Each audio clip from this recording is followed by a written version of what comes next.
Hey everybody, I'm Beej Mine, aka the Terrible Australian at Supermarsy.com, and welcome to my video review of Top 5, which is the new comedy that was written and directed and starring Chris Rock. So let's get right into it. Now, it was interesting. I saw this film. I saw this film on the same day as another film as another film called Manny Lewis, and it was kind of interesting watching this Manny Lewis and this film Top 5 back to back because they were both about comedians, and also there was what makes them both very interesting is that they have sort of semi-autobiographical elements in this one. What make That's what sort of what drew me into the film Top 5, and what I did like about this film is the sort of the semi-autobiographical elements. You're watching this film and you can definitely tell that Chris Rock, who not only stars in the film's lead role but also wrote and directed the film as well, you can definitely tell that he had a lot inside of him that he wanted to get out, and he wanted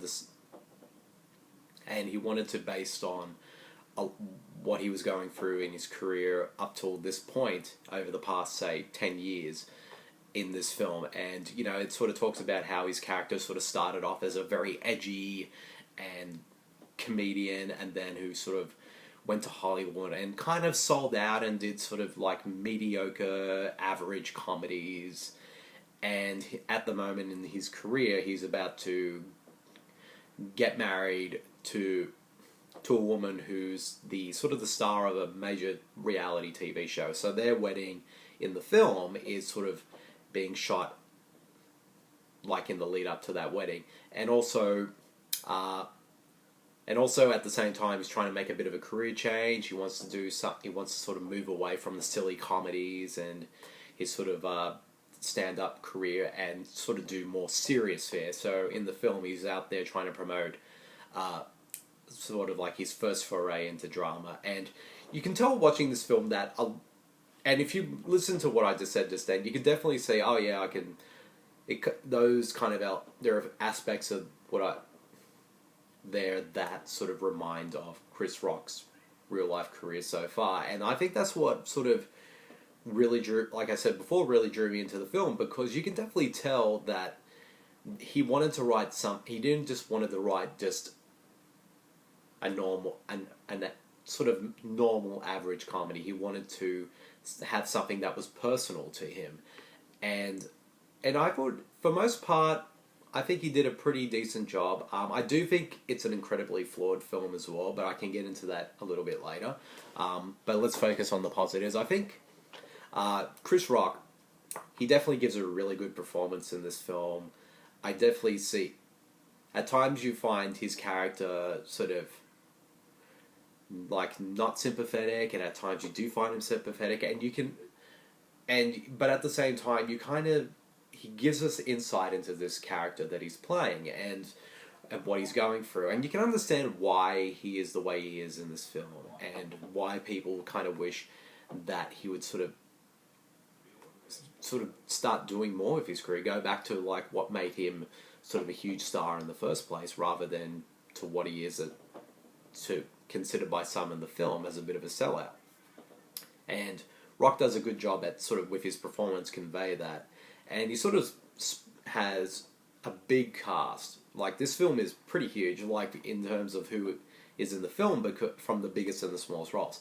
But one of the key things I think the film worked on a level that worked for me was his character's relationship with Rosario Dawson. And their scenes together in a way kind of reminded me of sort of like Richard Linklater's films like Before Sunrise or Before Sunset, where it's basically Rosario Dawson's character in the film is interviewing him for a magazine. So basically for a lot of the film, it just basically follows one day in the lives of these two characters as she's interviewing him and sort of like probing, trying to get into his career, find out more about him, and to see if he can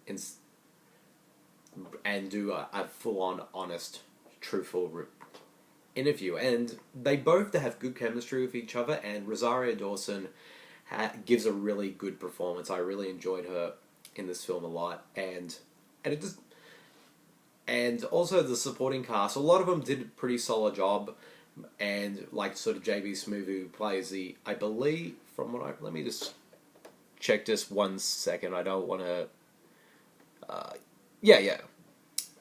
Who JB Smoove, who plays Chris Rock's character's assistant. I thought he did a really good job, and there's a lot of really cool sort of actors who pop up in the film. You've got Tracy Morgan, Leslie Jones, also Cedric the Entertainer, Kevin Hart, and also in cameo roles you got like Jerry Seinfeld, Adam Sandler, Whoopi Goldberg, and many others who just show up in these small roles, and they sort of like sort of show the different sides of his character, from like when we sort of get more of his sort of backstory when he was growing up, and also his career with his sort of celebrity friends and whatnot. And the film does that pretty well for most part. And I also thought that Chris Rock did a really good job with his direction here. And I think this is his third film that he's directed. He previously made Head of State, which I thought was average, and his last one was I Think I Love My Wife, which was sort of a romantic comedy, and I thought that was pretty decent, but nothing great. But I think his directing work in this film is definitely his best so far. Like, it's a pretty well directed film, and you can definitely tell, like, from both like, he wanted to make a film that sort of in a way felt like it, because definitely a lot of sort of, you can definitely tell he was like influenced by, again, like Richard Linklater with his before films, but also like there's a bit of Woody Allen in there as well, and you can definitely see those influences while watching the film.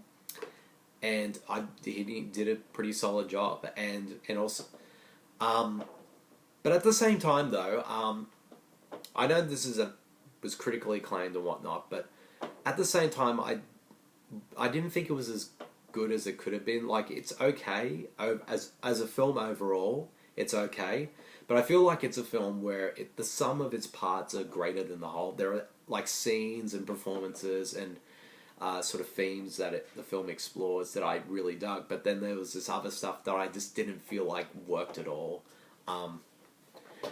And for one reason, I didn't think it was all that funny. Like, it does have some pretty funny moments here and there, but they were kind of few and far between, and it didn't make me as laugh as I thought it would. And also, I did feel that like some of the supporting casts were either underused, or they just found their performances a little too irritating, and because they were just so what's the word I'm using? Sort of a little. Their performances were a bit too shouty. That's probably not the word I would use. It kind of reminded me of like watching a David O. Russell film. Like, everyone's sort of exaggerated. Their performances are really exaggerated, and it just sort of got on my nerves a bit. And at the same time, I also did feel like there was kind of like an obnoxious elements to the film as well that I didn't really care for, and there was also a bit of smugness as well. I don't know if anyone else picked up on that while watching the film, but that's how I sort of felt like the film felt for me while I was watching it. At times I was like really into it, but other times I just was really put off by certain elements of it, and I feel like it's just sort of like the script itself, even though it has some good elements to it, it's pretty uneven and a bit unfocused at times. But yeah, it was just, and it wasn't it wasn't as funny as it could have been as well. So I definitely, it's a bit of a disappointment. It's disappointment for me overall, and I can understand why a lot of people loved it, but at the same time, it was a bit of the film itself was a bit of a mixed bag. I think some of the performances are really good, particularly Chris Rock and Rosario Dawson, but some other elements of the film, some performances, some parts of the script, and were a bit of a mixed bag for me. So yeah, that's my So overall, if I had to give this film a rating, I would give it about probably a 3-ish. Would be a very low 3. So yeah, so that's. But there is a possibility that it may go down maybe to a 2.5. Actually, on second thought, I'd probably yeah, but I'll give it a 3 because I do think when the movie works, it really works, but when the film doesn't, it just doesn't work, but not to the level where it doesn't ruin it for me. So overall, I'm going to give it 3 stars. So that's it. That's my video review of Top 5. It's out now in cinemas across Australia. Definitely go. If you're a huge fan of Chris Rock, I'd say it's worth checking out. Like I said, the film itself is not the greatest, but I'd say it's worth checking out because it's sort of seeing Chris Rock going back on the path that he should be going on. Besides making I'd rather see crap like Grown Ups 1 and 2 or something like that. So I'd rather see Chris Rock doing something like this, even though it doesn't entirely work, than being in some really crappy comedies with Adam Sandler.